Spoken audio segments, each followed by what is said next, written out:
Welcome to Rock School Proprietor Podcast. I'm John Kozicki, and co-host Mandy York is not with us today, but I have a guest, Dave Simon. Dave, how are you? Doing great. Thrilled to be on the show. Dave, I'm pretty excited about talking with you on the podcast, and I'm going to give a little bit of background as best I can for any listeners who aren't familiar with you. Dave Simon, you're a former music school owner, Dave Simon's Rock School in St. Louis. Yeah. You have your own marketing podcast for music school owners called Music Lessons in Marketing. You develop and license curriculum like Kids Rock, Piano Jam, Junior Rockers, and you're also a business development manager for Ensemble Music. So you've got quite a broad spectrum of experience and your hand in a lot of things. Am I missing anything?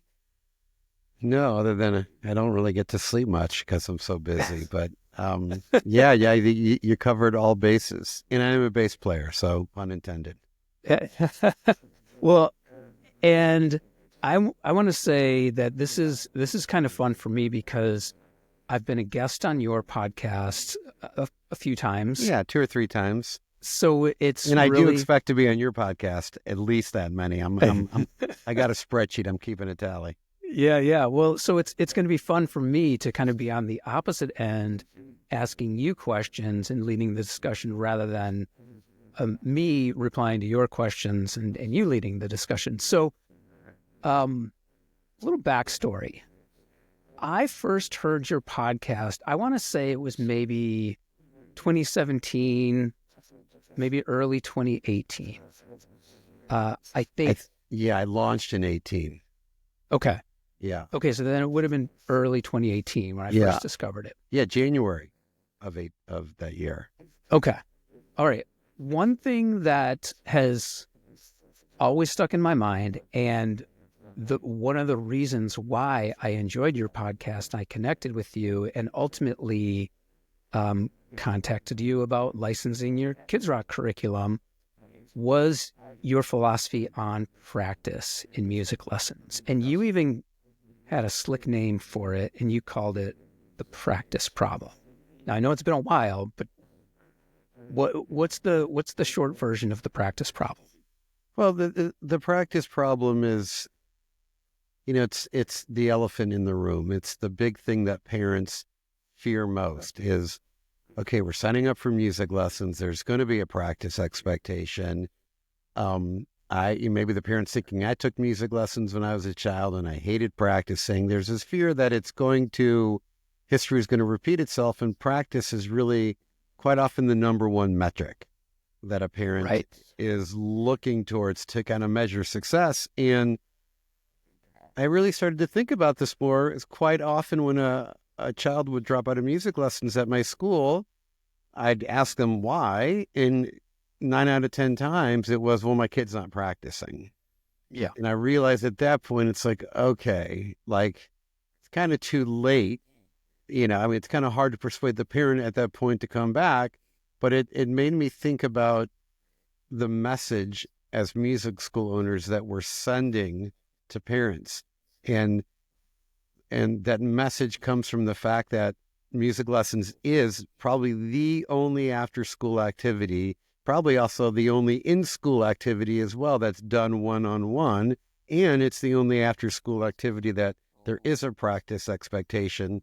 So the message being broadcast to parents and to kids is that playing an instrument so hard that instead of learning in a group like you do everything else, you're going to do it one-on-one, which is a very foreign environment for an 8-year-old. I mean, really, the first time a child's doing one-on-one learning with a stranger might be when they're working with a math tutor in middle school. So that's a foreign environment.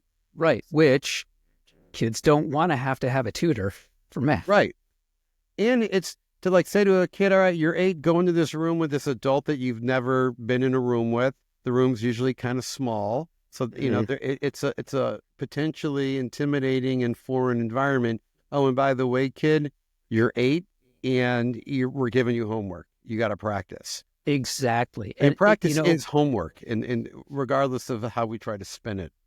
perfect. And 2 weekends ago, I was at a birthday party for a family, like child of a family friend who had been taking guitar lessons. And I think Mandy and I are going to be talking a little bit more in depth about this on a future episode. But I asked the friend, like, hey, how's Dylan doing in the guitar lessons, which he started a few months earlier? And he says, oh, yeah, he's not doing it anymore. I was like, well, what's going on? Yeah. He's like, I couldn't get him to practice. Yeah.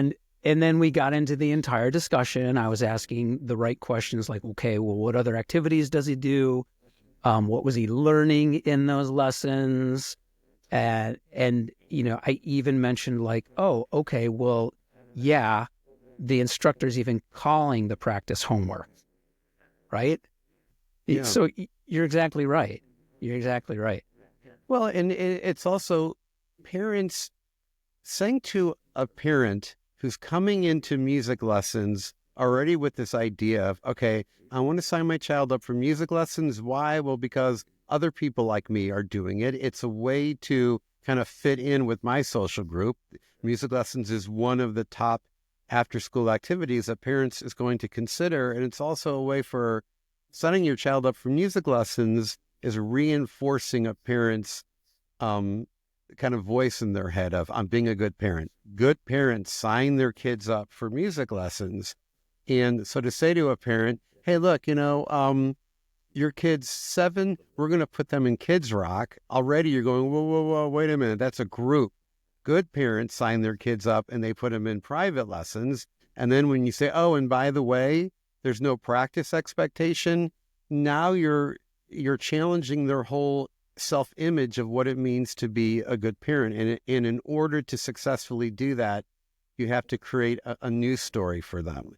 So that news story could be, oh, look, your child's going to go into private lessons at some day, but Kids Rock or this group piano class, this is designed to provide an experience that can't be replicated in the private lesson. We're going to reposition the private lesson as a goal, and practice. We're going to have that practice expectation at some point, but that practice expectation is not going to be introduced until later. Up until that point, we're going to introduce this other idea. And whatever that other idea is, the parent has to go, that makes so much sense. Yeah. And so you being a bass player, I think you'll appreciate this. Another really impactful experience for me in considering how to talk to people about practice and training musicians and raising musicians was Victor Wooten's TED Talk. Music as a language. And he and multiple videos of Victor Wooten talking about practice. I even saw one just recently about him talking about how he hated practice as a kid. He didn't want to practice. He wanted to play. And when kids play video games, for instance, is what he said, they don't practice video games. They play video games. And you're saying the same thing with every other kid's activity, sports, dance, theater, whatever. They're doing it. And so I'm constantly talking to parents about when the question of practice comes up.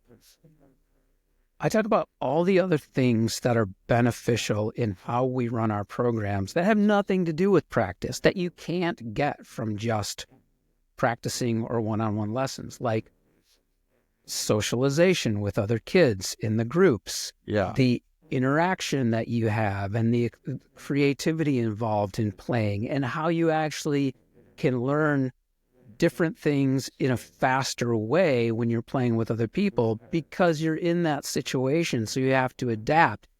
Those aren't things that you learn from practicing, and they cannot be replicated. No, it's so true. And it makes me think, I don't know if you've seen this video of Ringo Starr. For those of you who don't know, Ringo was a drummer of a group called the Beatles out of Liverpool. And I love how you have to qualify that at this point. You never know. But somebody was interviewing him and they said, oh, when you were young, did you practice all the time? And he said, I never practiced. Right. I hated practicing. It never occurred to me I just always made it a point to get together with other musicians to play. Mm-hmm. And when you're playing with other people, it's a little more of a high pressure environment because you got to keep up. You might come up with a new idea and you can't tell the guitar player you're jamming with, hey, let's slow it down for a minute. I want to try this fill, which I then think from a teaching standpoint, if you know that you're not going to be saying to the kid, or if you know the kid's not practicing, then the lesson I think should be much more experiential and Yes. less of like, okay, I gotta like in this lesson we got to have the scale exercise. We're going to have something from the book, and then we're going to do ear training. No, instead it's going to be, I'm gonna blow this kid's mind. We're going to Mm-hmm. like play out of this 30 minutes. 20 to 25 minutes is going to be that kid playing in time. And so that they come out of that lesson going, wow, I've never experienced anything like that before. And there's no reason why each week the student can't leave the lesson feeling like, yeah, I've never experienced anything like that before, because then they're going to be inclined to try to recreate that experience at home. Yeah. They're not practicing in their mind. They're recreating what happened, but they are practicing. Mm-hmm. And it's kind of like you go, okay, this kid's not practicing. Instead of trying to like use shame or pressure, I'm just going to give this kid a really good workout You in this said, lesson. yeah, you mentioned two things in that statement that I kind of want to reply to, and they might be lengthy, so apologize for this. One is, and Mandy and I did an entire episode on this where we talk about what counts as practice, right? So you're reframing for parents and instructors, because I think Yeah. instructors are as guilty of perpetuating this as anyone else. But what counts as practice? And so if people want to, they can go back. That's episode 4 of our podcast, What Counts as Practice. And the idea is that we're talking about all these other things that should count as practice, which one of them is just playing music, right? Like Ringo Starr, right? He just playing music, that should count as practice. It doesn't all have to be running scales and like the monotonous stuff, right? Um, Now, the other thing you mentioned was about just getting in there and doing it and experiencing it. And experiential practice is what you mentioned. Yeah. And I know you and I have talked uh, offline on the phone about this, but my son is neurodivergent.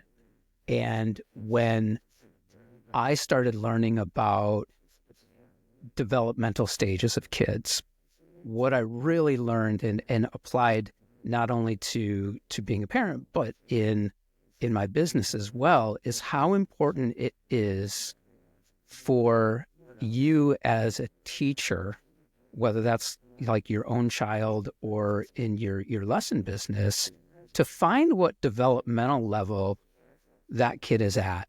And instead of trying to pull them up to your level or the next level that you want them to achieve, you first have to go down to their level and just play with them at that level, right? Because if you play with them at that level, well, then you're engaging on a level playing field, and then you can slowly make these changes to teach them how to take small steps to higher developmental levels, right? And so that's akin to what you were saying about getting in a lesson and spending 25 minutes of just blowing the kid's mind playing with them, right? You can do the same thing by whatever it is you want to teach them. Figure out how to play that piece of music at whatever level they're at, right? Don't worry about if it's the right like full chord shape or like the right rhythm. Like figure out where they are and just be in that space with them. So then you can say, hey, let's try this small thing to change it up. Yeah. And it really, I mean, for me, it changed how I approach teaching. It changed everything, right? And I think so often we as instructors or music lesson providers think like, okay, here's where we want the kid to get. Let me show them. Let me try and pull them up, now go home and practice so you get to that level. And they don't care. Well, and you're also sort of illustrating how marketing works and a lot of the common mistakes people make with marketing where they're so focused. And I heard this one quote once. It said, give your clients what they want, but give them sell them what they want, but give them what they need. Mm-hmm. And so you have to figure out, well, what is it that, like you're saying, what is his child's learning style so that you're really trying to be dialed in and sensitive to how the child's reacting, and then focusing on, all right, I got to start building up a series of wins for this kid. Yeah. And you can't, like that, every lesson that kid needs to walk out of there, I feel like, with the feeling of, I've never had a musical experience like this before in my life, even though I've been with this teacher for 2 years. And every week I Mm-hmm. walk out saying that. And I felt pushed today, or I felt challenged. Having those things happen in the same time, and having the kid feeling successful. I think as a Yeah. teacher, you should ask yourself, how successful did this child feel walking out of the lesson? I used to feel like, and I think this is a sign of younger teachers, that they're trying to prove to the child and prove to the parent that they're a good teacher. And Yes. they do that by kind of going, okay, I'm going to kind of not overwhelm them a little bit, but I'm going to demonstrate how knowledgeable and how I'm such an authority on this, Yeah. instead of going, okay, I got to get this kid to feel really successful. More importantly, I got to get this kid to take on the identity of being a musician. What do I have to do to get them there? And I got to get them to that identity sooner rather than later. Yes. Yes. Um, Perfect. Mandy and I talked about that as well on another episode 10, prioritize playing over teaching in private Yeah. lessons. And I think the whole idea of impressing the kid in the lesson is easy to do, right? Now, we talked about how common it is for parents to say, "Oh, my kid's not practicing, I'm taking them out of the lesson." What if you engage in that conversation, what is also very common to hear is, well, they love coming here for their lesson. They love it when they're in their lesson, right? But then when they get home, they won't practice, Right. right? So the kid is already loving the experience. So that's, I mean, in my mind, just more reason to lean into those things that are great in that private lesson and just try and change that misconception or that common belief that it should be transactional, right? And, well, my kid's not practicing 20 minutes a day, I guess they're not good at this. I guess it's not worth my money or time or whatever. I used to say to parents, look, you're wasting your money. You're paying me all this money to just sort of oversee a practice session with your child. I mean, I would kick them out of my school. I would kick them out, but I would try to I'd reinforce this idea that, nope, they're not practicing, then it's a waste of time. But as the educator and as the music school owner, if you tell parents it's okay that they're not practicing, Yeah. and if they like and they trust you, they'll go with that. And it was, when I first started doing Kids Rock, I was very nervous about telling parents that there's no practice expectation in the program. I mean, there really can't be, because they're switching instruments in the class. So unless they're going to buy a drum set and a keyboard and a guitar, there's really no practice expectation. Parents, not only did they not push back, they were relieved, and it became a strong selling point, saying to the Yes. parents that there's no practice expectation. So even with the 10-year-old coming in for lessons for the first time, by simply saying to the parent and reminding them periodically, look, practice is a goal we're going to work towards. First and foremost, I want your child to buy into this idea that playing the guitar is fun. It's easy. It comes naturally to them. Once we establish that belief, then we can introduce practicing. And it might take 3 months. It might take 6 months. And that's okay, Mom. The goal is to get your child first to believe in playing an instrument, because, and I love saying this, because our hope for all of our students is that playing an instrument is something that not only they can do now, that they can do when they're adult after a long day at work and unwind, sit down, pick up their guitar and just unwind on the guitar. But the only way to make that sort of dream a reality is we got to get your child through these first few months. This is sort of the make or break moment. And parents are like, oh my God, I never thought about all this stuff. You clearly know what you're talking about. You're an expert. I'm going to take your lead on this, and I'm not going to talk about practicing with my child, and I'm not going to yank them out of lessons when they're not practicing and it's 4 months down the road. Now, I think as the educator, the music school owner, if you're kind of getting to that 4 to 6 month mark and practicing still doesn't make sense, you want to be out ahead of it and talking to the parent about it. Because the parent's always wondering, okay, when does the practicing start? So it's important that you're constantly communicating with parents. It's not enough to introduce that message at the first lesson. It's got to be reinforced. Well, and for anyone doubting what we're saying, right? Because you and I, we're just a couple of dumb punk rock musicians, right? What do we know? Yeah, but you got the punk rock hair at least. I know. Well, so Dave, I don't know if you've read Adam Grant's book, Hidden Potential. No. That Adam Grant, Hidden Potential, highly recommend. He does an entire chapter about this exact thing, about musicians and practice, and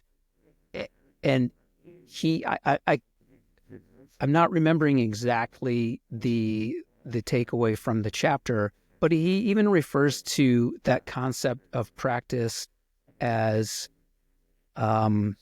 a slog, like a monotonous slog, right? So and what that is that's that drilling scales and like, the things that, yes, if you want to improve technique, if you want to improve speed, if you want to improve accuracy, yeah, you're gonna have to drill that kind of stuff. But what it does is it sucks the actual joy out of playing, right? Because then where you are is you're in it for you want to improve. You want to see those minor changes, right? That's a very professional attitude.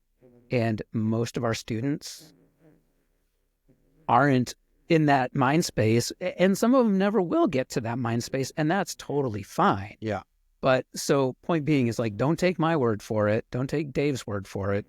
Maybe take Adam Grant's word for it. Well, and I think it's an important question we all should ask ourselves is, well, why is practice important? Yeah. What's the whole point of it? And I would say that the point of it is because you have the desire. You only should practice if you have a desire to take your musicianship to the next level. But until that desire is there, it's, it's pointless. And then I also think it's important to ask ourselves, well, why don't children practice? Like, why? And I think one of the answers to that question is they don't even really know how to do their homework necessarily. Their homework is, here's a math sheet, do the math sheet, and it's pretty concrete. I think kids, they go home and they're not even necessarily sure what they're supposed to practice, even though the teacher thinks they made it crystal clear. Yeah. It's not enough to say, do exercises 1 to 3 on page 40 and review the C minor scale. It's not enough. So I think sometimes kids don't know how to practice. And I think they, until that desire to really grow is there, I think it's kind of pointless. I also think one of the biggest hurdles that it's hard for us to connect with is that kids' fingers and hands and feet, they're not doing what the brain is telling. Right. So the kid's like, okay, I'm struggling making these, physical movements and transitions in the lesson, but I got my teacher there kind of, over me, kind of encouraging me. Now I want to go home. Now I'm at home. Well, playing the guitar is so hard. I can't make that chord. I don't want to do it. Mm-hmm. So I think we're kind of, I think that if we teach differently, kids will just naturally start going to their instruments. Danny Thompson once said, I think it's true, so true. He's like, you know what? I bet you like 8 out of 10 guitar students at your school don't even open the guitar case. Right. From lesson to lesson. I'm like, oh, wow, I never thought about that. You're right. You can kind of tell. You open the case the next week, I'm like, oh, everything's the same here as it was the week before. So I'm going to push back a little bit on one of the things you said. You said you don't need to practice until you're ready to take musicianship to another level. And this is what I'm pushing back on is really representative of like how complicated this conversation can be surrounding practice, right? Because I am to the point now where like I would rather say, again, what counts as practice? Because I think just picking up the guitar and playing a song that you like, that counts, right? You're sharpening your skills. You're keeping, because what you'll find is like maybe you played it, if you measure backwards, maybe you played it at a certain level a month ago, and now you're playing it at a different level, just because of the repetition of playing that piece of music that you enjoy. That counts as practice, right? So there's got to be a distinction between what your goal is with that specific practice and what should also count as practice. I also think, to me, practicing means that you're not doing something, you're getting ready to do something, you're practicing. So for example, let's say you have a piece of music and there's a tough transition from one measure to the next. So you start practicing that transition. You're not playing the song. You're practicing a barricade or barrier in the song. When you're running scales up and down, you're not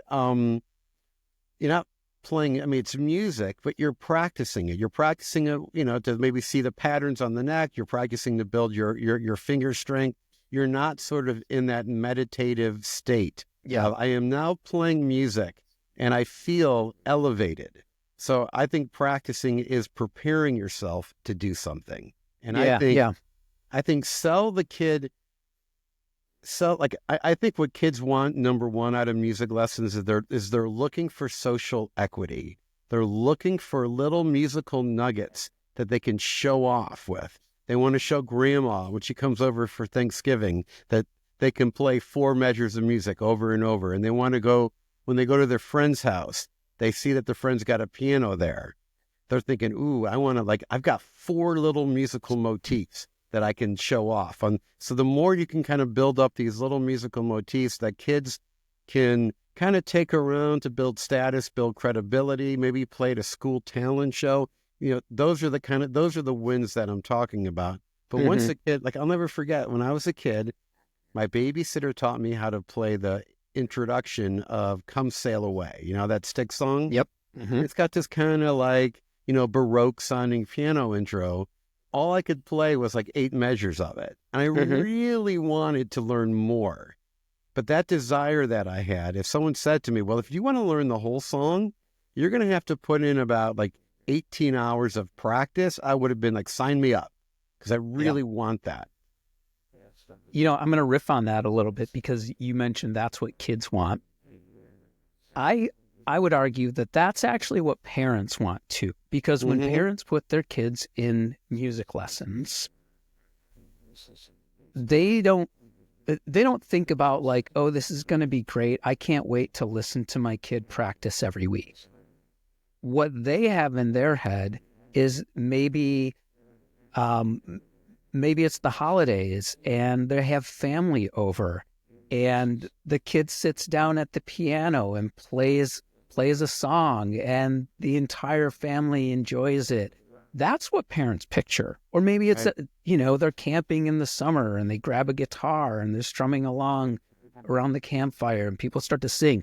Those are the things that I think parents envision in their heads when they get their kids involved in music lessons. So again, the more that we can kind of pull them away from that idea that if your kid is not practicing 20 minutes a day, then they're failing, push them in that other direction. Remember what you want. You want them to play. Well, let's get them to play. Right. And, it makes me think Tim Topham. You know Tim? Not personally, but yes, I know Tim. Yeah. So he's got a book, No Book Beginners. And it's this whole idea of like, don't introduce that book. The minute you introduce that method book, now fun and easy has shifted from challenging and hard and maybe even seemingly impossible.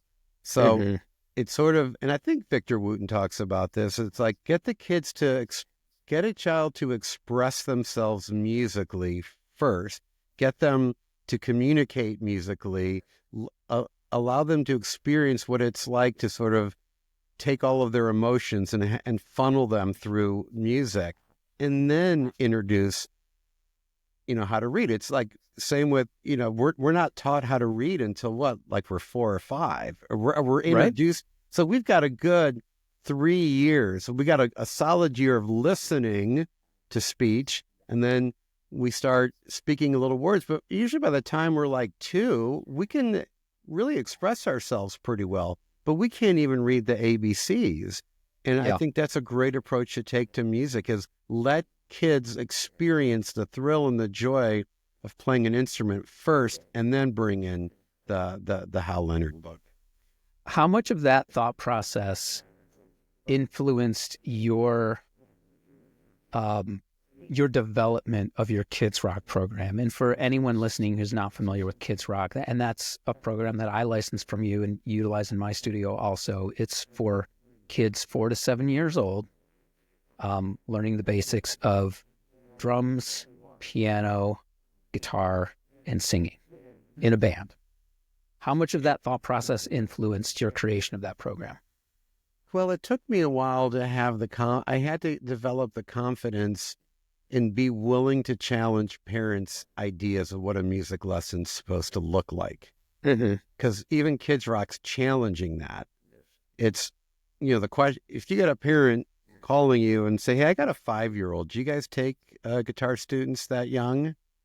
To say, well, actually we don't, but we can put your 6-year-old and 5-year-old in a rock band. Yeah. That is a real, like, whoa, wait a minute. What the hell are you talking about? Like, how's that even possible? So it's a really ambitious statement, but Kids Rock's really came about from me looking at my own son, who was like 3, and I'm like, he can kind of keep time. He understands that pulse, and there's certain musical things that they can do, but there are a lot of musical challenges that this age group has. So in terms of like ability to focus, fine motor skills are really still developing. Yeah. So I figured, and I think you can apply this to teaching at any age, what skills, what musical abilities come naturally to a child of this age. I'm really going to like turn the volume up on those. And then the challenges that they face, I'm going to like really try to minimize those. And I could see you doing that even with like a brand new 11-year-old coming in, asking yourself realistically, like, what instant results can I potentially create for this child, and keep just doing that week after week. So Kids Rock's all about, and I've noticed with Kids Rock is saying to parents, this is what Kids Rock is not. So don't think that Kids Rock's going to be in an environment where your child's going to be learning the fundamentals of reading and kind of building that foundation where they can then begin to fine tune their skills. That's not what Kids Rock is. Kids Rock is about creating an opportunity for your child to develop a love of playing an instrument. You're kind of defining a whole new kind of step in the child's journey. So I found that parents were much more receptive to controversial ideas when I was able to present it in a way that made sense to them. Prior to developing Kids Rock, did you offer any other licensed curriculum in your music school, or did you even consider offering other licensed curriculum in your music school? No, because Kids Rock really it came about out of necessity. It was the recession had hit, maybe in 2008, and I had a woman at my school. She was licensed, or she was renting space for me to do music together. Mhm. And the We're recession had hit. intimately familiar with that on this show because that's Oh, right. Mandy's entire studio is music together. Right. So I'm like sitting there, I'm like, wow, look at all these like young families, young kids coming in. This is great. The recession hits and I start purging teenagers. Like I was Hmm. losing teenagers left and right. Meanwhile, I'm turning down phone calls I was very firm about my age requirements. Like I'm not taking anybody in private lessons unless they're 7. So Yeah. it's the recession. I'm losing students. Meanwhile, I'm turning away students. And it was like, maybe there's something that I can do with this age group. So it was really an experiment that kind of went well. And it wasn't until one of my competitors reached out to me and said, "Hey, what's this Kids Rock thing? Hmm. Could we offer that at our school?" Wow. I'm like, how do I do that? I went to my lawyer and he's like, license it to them. Hmm. And then kind of went from there.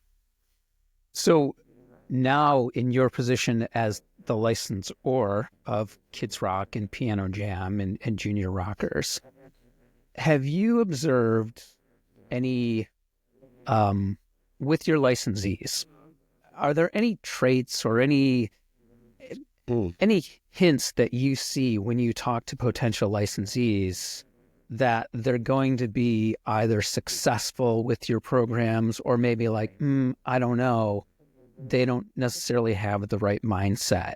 So having done this you've been I've been licensing Kids Rock from you since 2018. So that's at least 7 years. So for as long as you've been licensing these programs, have you noticed anything from That's other studio owners? great question. Yeah. So I think one thing I'm looking for is what type of questions are they asking of me? Mm-hmm. That, the questions that people ask is always revealing what they're thinking about, what they're worried about. But also and I think this is so true, and Zig Ziglar said this, that, sales is a transference of feelings. That when I'm talking to a prospective licensee and they sound excited about the program and they really seem to get it. And one thing I'll ask them is, what about Kids Rock do you feel the families in your school would appreciate or the families in your community would appreciate? How they answer that question reveals to me how much they get it, because the more excited they are and the more passionate they are about whatever program it is that they want to promote, the better they're going to do. I mean, Mm-hmm. I would sell Kids Rock classes waiting in line at Starbucks, like talking, like there's like, I remember one time there was a mom behind me with her kid and we just started chatting. I'm like, oh, what school does your son go? And then I'm telling her about Kids Rock. Why? Because I felt like, man, if more parents knew about this, they would want to do it. So when I hear an owner who's sounding excited and seems to really get the program, they're that much more likely to just talk about it to their families. Because quite often, and I don't know if you've experienced this, John, but when Kids Rock was a big part of my school, I'd have parents in my school for like a year or two, and they're taking their 8-year-old to, piano lessons. They bring their 5-year-old in every week, and they don't even know what Kids Rock is, despite all of my marketing efforts, posters and emails Mm-hmm. and they still wouldn't know. So I realized, no, I got to just be talking about it all the time. Yeah. And so those business owners that really understand the importance of just being confident and talking about it, that's sort of the key to success with any program in their school. Mm-hmm. Yes, I have noticed what you mentioned. And my belief is that, we're all like, we're all bombarded with information, right? And there's so much information out there, and parents are all just kind of doing the best they can in any given moment, right? Yeah. And usually that's not at their peak ability because of how chaotic parenting is. But when it comes to music lessons, the default thought process when a parent thinks about music lessons or their kid is showing an interest in music is private lessons, right? My kid seems to be musical. They seem to be interested in music. I should look into getting them some private lessons simply because that's just what they know. Right. That's like baseline. That's what everyone knows is available.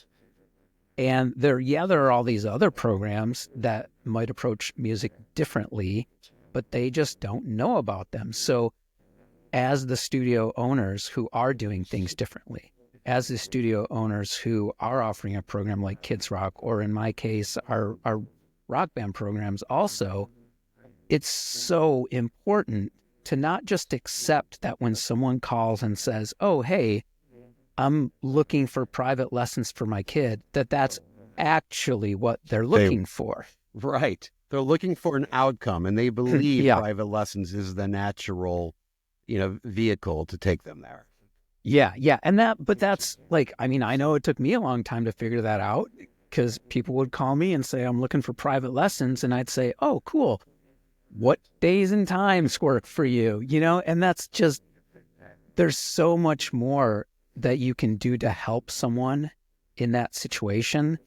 Because now I go into those phone calls and those scenarios assuming that, okay, this parent's looking for private lessons.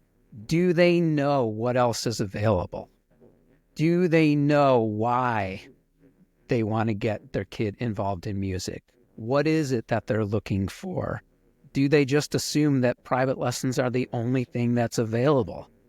So I always look at that situation now as an opportunity to try and figure out, well, what is it they want? And is that something that I can help them with? Well, and I think from a sales standpoint, to even say to them first, or try to reveal or discover, well, what is it that you want, Mom? I like to say, what would music lesson success look like to you? Which we talked about. Music success for most parents is that situation where the whole family's together, right, and the kid jumps on the piano, and there you go. So once they define that, and you go, okay, that's something for you to tuck away in your brain, because then when you present your group, whether it's group piano or Kids Rock, the parent's going, well, I called here for private lessons. I told my wife that I'm calling here for private lessons. I told my son that I'm calling here for private lessons. And I even told my mom that I'm going to call a music school for private lessons for her grandchild. You're now trying to tell me about this group thing, which means I'm going to have to tell my child, my wife, and my mom that I didn't sign Billy up for private lessons. Mm-hmm. I signed him up for a rock band. Yes. And you got to so that's a huge, so you want the parent to have the language that they can take back to the people that they care about. But during that phone conversation, kind of going, look, the image of your son playing the piano at Thanksgiving in 4 months, do you see how our group class is likely to get your son there quicker than the private lesson? And you have to present that alternative option in a way where it's kind of like, yeah, I get it, I see it, but I still have internal conflict because I got to tell my wife I didn't sign him up for a private lesson. So none of us know the backstory that's going on in any given parent's mind in terms of what led them to that, phone call. Right. Now, here's, in my mind, why it's so worth it to have that conversation, to address the elephant in the room. Is it private lessons that you're looking for? Is it really something else? Yeah. And I'm going to frame this around Kids Rock. I've also framed this around Music Together when I've talked with Mandy, because Music Together is very much about making music. Kids Rock is very much about making music and exploring those instruments so that as that kid progresses, they're able to make a more informed decision on what instrument they might be interested in playing, right? Now, why it's so important to have this conversation is because if you start that conversation with a parent about their kid at 4 years old, and they start to see the benefits of the kid just playing music, right? Maybe not reading and writing and that aspect of it yet.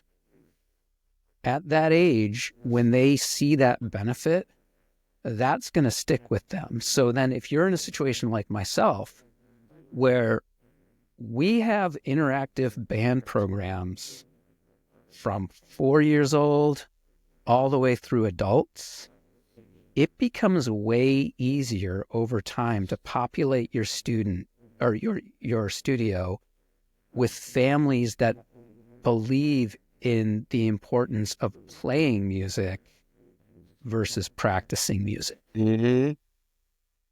Yeah. And they also value the time at the studio longer, that they understand that, no, I know he's not practicing that much at home. He's not even picking the guitar up that much, but that 30 minutes or that hour at John's music school, really, parents are looking for progress. They're looking Yes. for progress in terms of musically and as well as, in terms of the child's overall well-being. If the parent can see and hear musical progress, if the parent can go, my kid's been here for 4 months. I don't think he's ever picked up his guitar at home, but he's progressing and he loves it. And John has told me it's okay that he's Mm-hmm. not practicing. You've given them permission, then you're less likely to get the call, hey, we're dropping out, my kid's just not practicing. Right. And let's draw the quick parallel to sports, right? Yeah. A kid who loves to play sports, even if they're not good at it, even if they're not the star player on the team, parents don't care. The kid is enjoying the activity. The kid's making friends. The kid is having social interactions. He seems to enjoy it. Why would they disrupt that just because the kid's not the star player? That would be a jerk move on the parent's part, right? But can you imagine setting your kid up for, let's say, little league softball, and the coach pulls you aside and says, look, John, your son's not practicing his batting at home. I really Right. need him to at least pick up the bat, 5-10 minutes a day and just work on his swing. You're going to be like, dude, like, what? Like, no, I just want him to have fun. I want him to learn about teamwork, and I want him to learn about competition and the thrill of winning, but also what it's like to lose and how to pick yourself back up. It's very clear to you. It's very clear to all of us of the life lessons that a child's going to learn on the team sport. It's not clear to parents what exactly are these kids learning in these music lessons in terms of life skills. They just know that, like, hey, if my kid does well in music, my friends are going to be impressed. They're going to think he's smart, he's gifted, he's talented. It is a huge boost in a child's social status as well as the parents if the child is perceived as musically talented. So there's a lot of social status associated with this for both the child and the parent. But we just have to reframe in the parent's mind what exactly music lessons are going to do for the child, and that if a certain metric, such as practice, isn't really applicable, to letting them know, well, there's another metric we can look at. Yeah. Yeah. And I think that's for any listeners, that's going to be my challenge for all of them is if you find yourself falling into that conversation about practice and it feels transactional, you got to figure out a different way to talk about it. If you feel like saying, yeah, they really should practice 20 minutes a day, you got to find a different way of talking about that experience. One thing I'd like to share really quick with your listeners, that to kind of, I think, offset that parental disappointment, is I would have the parents come in at the end of every lesson, and I would perform with the child. And it was the very first lesson too. And I would do it in a way that maybe the parent, their ears couldn't figure out what was me and what was their child. So let's say, for example, it's the kid's first lesson, and all I'm having them on their high E string, I guess it's the first E string, to play little three-note melody. I would then come up with some like arpeggiated guitar part where my playing is kind of interacting with the child's melody. And then I'd say, Mom, make a 20-second video of this. And the mom makes a video and say, hey, Mom, be sure to share this on social media so your friends and family can see what a great job Billy did in his first lesson. Mom's collecting these videos up over time. Those videos are proof of progress. I know he's not practicing, but I've got 12 videos here in video 12 compared to video 1 is dramatically different and dramatically better. So mom's holding in her hand sort of the proof, but as the teacher accompanying the child, you can make what the child's playing sound a lot more elaborate and and dynamic than it really is, because you're accompanying the child, but you're accompanying the child in a way that really is just kind of blending in with what they're doing. I love it. I love it.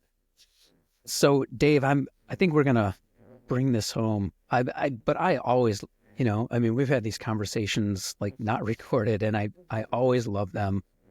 I appreciate your support of this podcast too, and kind of providing the inspiration for it from your early days of your podcast. And you provide so much valuable information and resources to other studio owners. Dave, you're fantastic. I think if anyone wants to find your programs, Kids Rock, Piano Jam, Junior Rockers, they can find them at davesimonmusic.com. Is that correct? davesimonmusic.com. Dave Simon's Music. We'll link to that in the show notes. Dave, as always, it's a pleasure. Thanks. Yeah, John, thanks so much for having me on. Really was a pleasure. Of course. We'll schedule the next 3 or 4. Right. We got some catching up to do. You got 3 appearances on mine. I got 2 more to do. All right. Sounds good, Dave. Thanks.